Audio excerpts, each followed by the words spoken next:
ప్రస్తుతం పాకిస్తాన్‌కి చుక్కలు కనిపించే రోజులు దగ్గరలోనే ఉన్నాయనే చెప్పాలి. ఎందుకంటే మనకి అంతకుముందు ట్రంప్ ఏమన్నాడు, మీరు పాకిస్తాన్ దగ్గర నుంచి ఆయిల్ కొనుక్కునే రోజులు వస్తాయి అని చెప్పేసి ఒక స్టేట్మెంట్ ఇచ్చాడు కదా.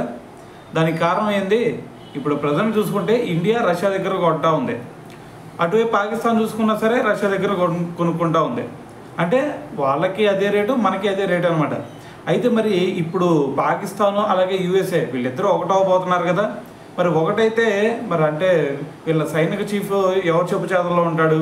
యూఎస్ఏ చెప్పు చేతల్లో ఉంటాడు. సో మరి వాళ్ళిద్దరి మధ్య బంధం గట్టిగా ఉండాలి అని చెప్పేసి, అదేవిధంగా వాళ్ళిద్దరి మధ్య మనస్పర్ధలు రాకూడదంటే యూఎస్ఏ ఏది చెప్తే అది పాకిస్తాన్ చేసి తీరాల్సిందే. సో ఇటువంటి సిచ్యువేషన్లో ఏం చేసింది యూఎస్ఏ? మరి ఇప్పుడు చూసుకుంటే వీళ్ళ దగ్గర ఎంతకి మహా అయితే ఒక $70 $60కే సో ఆయిల్ కొంటూ ఉంటారు.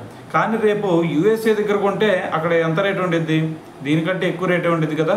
సో మరి ఇంకా ఇప్పుడు కొన్న రేటు కంటే ఇంకా ఎక్కువ రేటుకి వాళ్ళు కొనాల్సి వచ్చింది. సో ఇటువంటి సిచ్యువేషన్లో మరి ఆర్థికంగా బలపడతారా, సంక్షోభం ఏర్పడిద్దా? సో అర్థమైంది కదా. సో కాబట్టి త్వరలోనే పాకిస్తాన్కి చుక్కలు కనిపించే రోజులు దగ్గరలో ఉన్నాయని చెప్పాలి.